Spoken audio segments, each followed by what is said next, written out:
Hi everybody, welcome back. It's lukemick here. If this is your first time on the channel, it is nice to have you with us. Today I'm going to be making a video that is a little bit different from what I would normally post.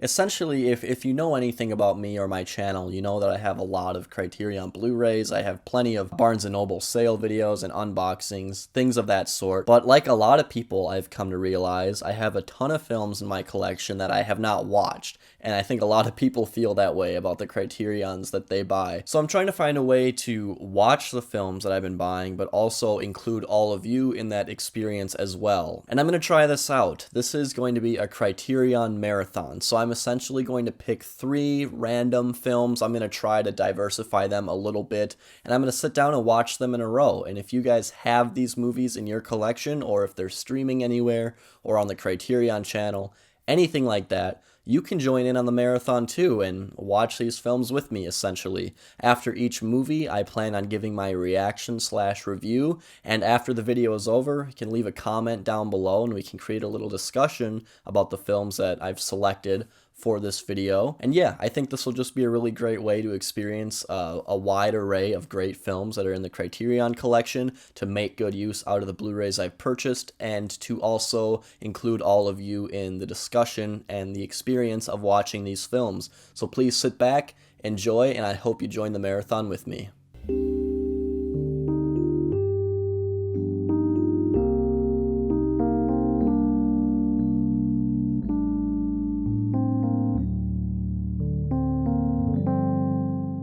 So that was A Woman Under the Influence. That was my first time watching this film, and if I had to sum it up in one word, I would definitely say maddening. Man, I don't know how to process that movie. It was, I'll start by saying this. I haven't watched a John Cassavetes directed film before. This is the first one I've watched, and I picked this one because I read that this is his best. It's a lot of people's favorites. After watching it, I can say that I didn't love it. I think it is really good. I think it has really great moments, but I wouldn't call it a bona fide masterpiece. I found that it dragged on a little bit. Some scenes were a little bit dull, and sometimes the shot composition wasn't that interesting to me. And there just seemed to be a lot of downtime in this film where not a lot was really happening. I'll say that Gina Rollins, if that's how you say her name, I recognize her as an actress. I'm sure I've seen some of her work before. She was really incredible in this. She had to walk a very thin line, I think, playing a character who isn't mentally all there and who has these tics and these insecurities that her character has.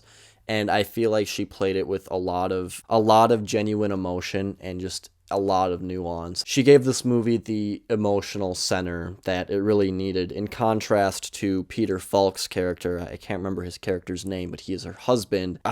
She's a very motherly character, and she takes care of her children. Her kids love her. They definitely prefer her over her husband, and that definitely creates a lot of tension in her relationship with her kids, with her husband, and her own mental health. And the thing that just drove me so crazy about this movie is that nobody in her life was fit or suitable to help her. She had these incredible mood swings and radical changes in emotion. I don't know a ton about mental illness and the different identifiers of each kind of mental illness, but I'm guessing that her character was supposed to have some sort of bipolar disorder. And to me, Gina Rollins was just phenomenal in balancing the different mental states and emotions of the character of Mabel. I thought she was really great, a major standout of this film. Peter Falk as her husband, he's another recognizable actor, but I can't put my finger on other things I've seen him in, but he's great as well. This movie just has really good performances, and there are many long takes in this film that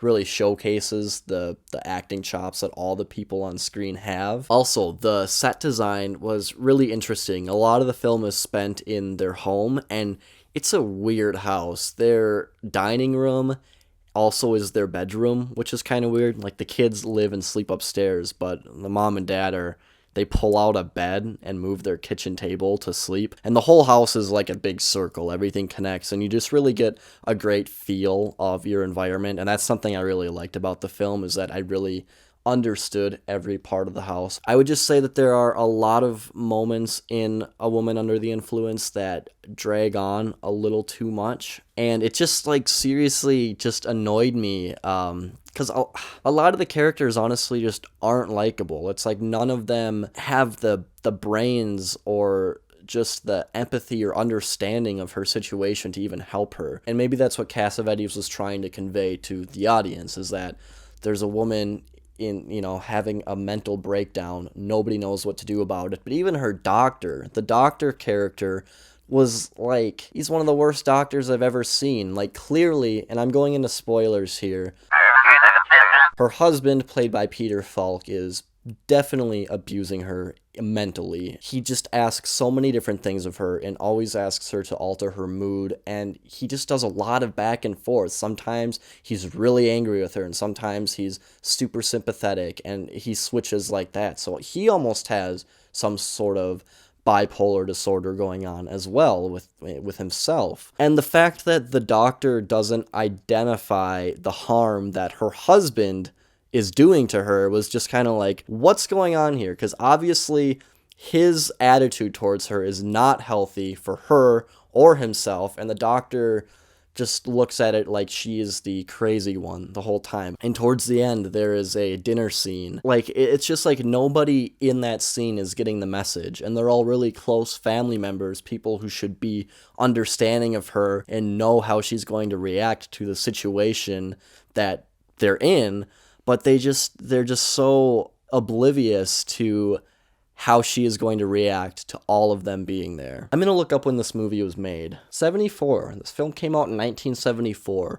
Now, I don't know what the general consensus and public view of mental illness was in the mid-70s. I really have no clue what it was like. Maybe it was some sort of commentary on how people viewed mental illness in this era, because nobody is helpful to her. Like, not a single character in this movie is good at alleviating her stress and her anxiety or anything. They all just like add on to the stress and pressure that I'm sure she feels. So another complaint I have with the film is that honestly none of the characters are very likable. They're just so not aware of their surroundings and the situations that they're in. They're very oblivious to anything happening around them that doesn't concern themselves. So spending 2.5 hours watching this movie filled with these selfish, unlikable, kind of annoying people was not exactly enjoyable. So I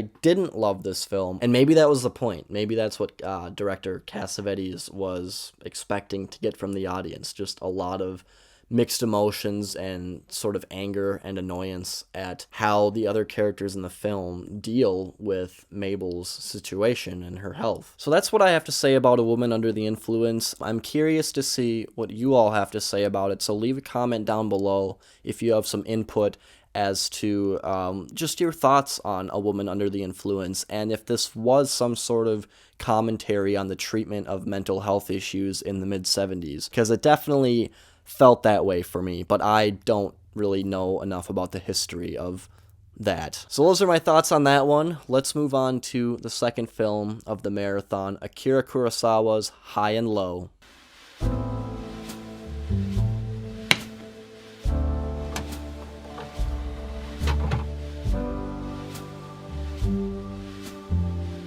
So I just finished High and Low. The reason I selected this film for the video is, one, because I've wanted to watch it for a while now, and two, it was recently Toshiro Mifune's 100th birthday, if he were still alive. So in honor of that, I wanted to watch a film of his. This is also directed by Akira Kurosawa, and this is the first Kurosawa film that I've watched that's set in the modern day. And when I say modern day, I mean modern as to when the film was made in the 60s. So essentially this film starts as a boy gets kidnapped, and the kidnappers request 30 million yen from Toshiro Mifune's character, who's a wealthy man who works for a shoe company, and he has this plan to buy a bunch of stocks in the company so he can make all the decisions and be the lead executive of the company, essentially. And right when he gets his plan all set in place, the boy is kidnapped, and he no longer has the opportunity to become the company leader because he's got this kidnapped kid on his conscience. I really liked High and Low quite a bit. I thought it was really great. I am kind of a sucker for detective and investigation movies and crime films, and this movie hits all those notes. It's got a very extensive scene about halfway through. It's about 20 minutes long of the police detectives just compiling all of the information they have on the case, which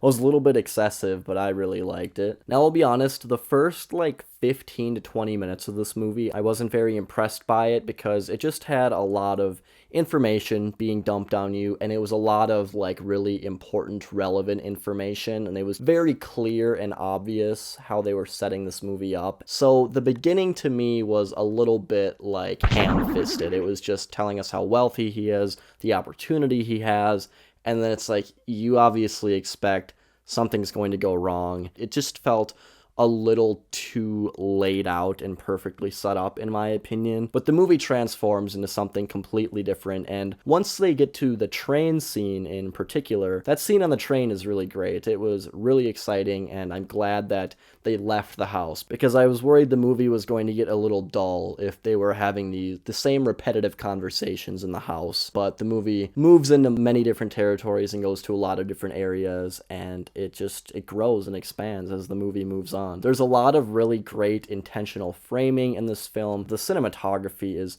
awesome. There's so much depth in so many of the shots, especially towards the end of the film. I won't spoil what they're doing at the end of the film, but they're out in the city a lot, and it just looks amazing, and there are a lot of different characters you have to focus on, and the positioning of each and every character was really well done, in my opinion. Performances all across the board were pretty great, and I recognized a lot of different actors that appear in Kurosawa's other work. I've seen Rashomon, Seven Samurai, Sanjuro, and Yojimbo. I've enjoyed all of them quite a bit, and High and Low is definitely the most unique one from the group of films that I've seen because it's set in the modern day, and because it had so much investigative work. It was almost a bit like Rashomon, because Rashomon is a film about finding the truth, and this film, being a detective film essentially, kind of coincides with the story that Rashomon is telling, a little bit, a similar type of story. Another thing that I don't particularly like about this film, and I think it works better in other Kurosawa films, but he uses the wipe transition a lot in his films. There are times in High and Low that I noticed where they used the wipe,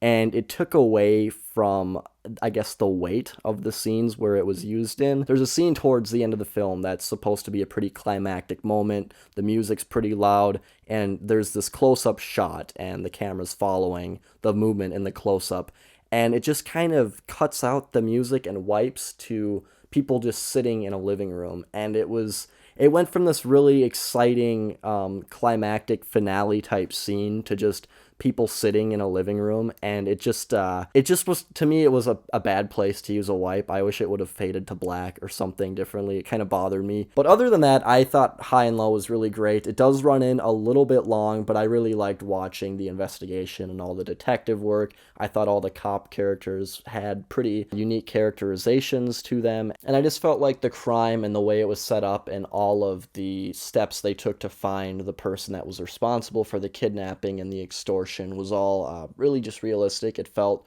really clearly told and set up in a pretty complex way that was really engaging to follow. It's definitely another great Kurosawa film, and if you haven't watched it or you didn't watch it with me during the marathon here, I would definitely recommend checking it out. Now, it is time to move to our last film of the marathon, and I'm picking this film because it's a little bit on the shorter end, and it's already 9:30 and I work in the morning, so kind of got to cut this short, but we will be watching Fantastic Planet.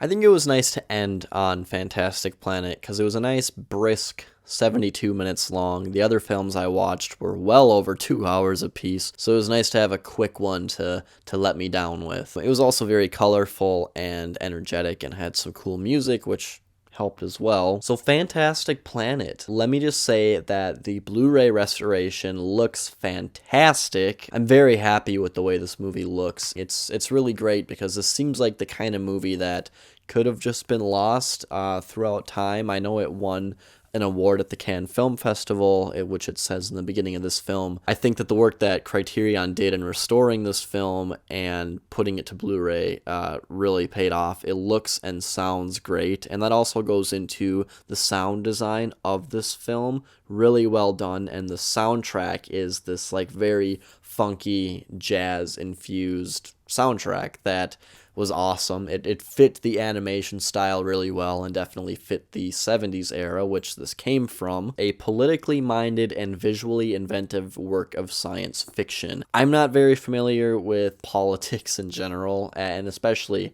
the history that countries go through. So I'm not exactly sure what exactly they mean by politically minded. This is a French film, and I'm not sure what would have been happening in France in the mid-70s. I'm honestly not a huge history buff, even though I watch a lot of old classic films that are becoming history every day. I don't have that knowledge, so I think it would really do me some good to watch more of the special features that are provided on the Criterion discs, so they can give me a little bit more of a backstory and a better idea of how these films, Fantastic Planet in particular, ties into French history and culture. But overall, yeah, this film was really, really unique. I've never seen anything quite like it. The animation style and just some of the creature designs and the story reminded me a little bit of Nausicaa and the Valley of the Wind, which is one of Hayao Miyazaki's older films, but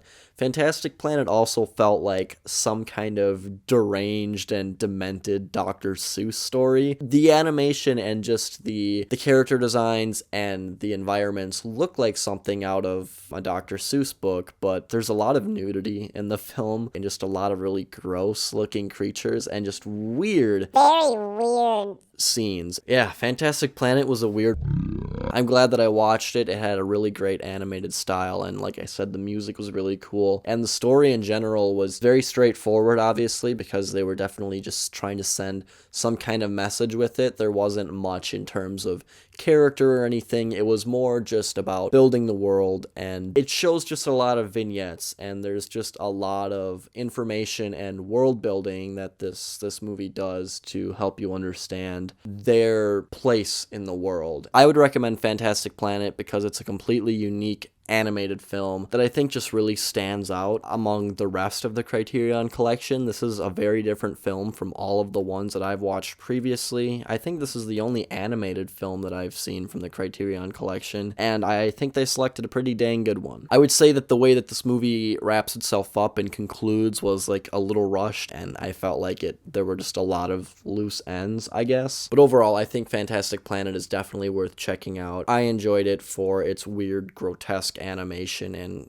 at the same time beautiful animation. Anyway, that's it. That wraps up our Criterion Marathon. Thank you all very much for sitting through this. If you enjoyed this video, please let me know what you thought of it, and if you enjoyed it, and if you've seen these films, if you have differing opinions than I did, because I honestly really liked doing this. It was a really good opportunity for me to watch a bunch of movies that I've been meaning to watch for a while, while also sharing the experience with all of you. So please do let me know down in the comments down below, and by hitting that like button if you enjoyed this video. Anyway, that's all I got for you today. I hope to see you all soon, and have a good night, everybody.